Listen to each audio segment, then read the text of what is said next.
Natasha.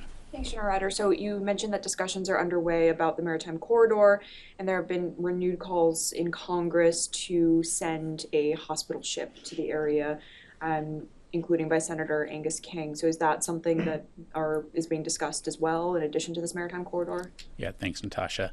Again, I don't have any specific details to provide other than, again, we're going to work closely with the interagency to look at what the requirements are, how best to meet those requirements. And as I mentioned, that could include both commercial or contracted options, but recognizing that the DoD has unique capabilities, that's what we will bring to the discussion. But again, I don't want to get ahead of that planning process. So, okay.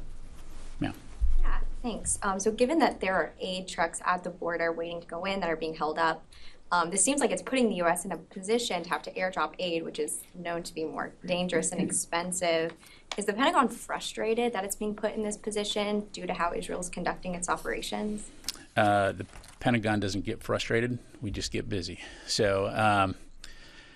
So, I mean, clearly, as the president has highlighted, not enough aid is getting into Gaza. And so the Department of Defense is supporting that broader U.S. government effort to help contribute to that. Certainly, we want to see more aid being delivered via ground routes. And again, this is part of the discussion that we're having with the Israelis in terms of how can they work to ensure that those routes are open and that aid can get in quicker. You know, it's obviously a very complex situation on the ground. It's not like trucks can just drive in. There's a screening process, and then, of course, there's safety and security of getting that aid to certain locations. But all that to say, again, as you heard the president say, aid is not getting in fast enough. And so these airdrops that we started over the weekend are intended to help supplement those efforts.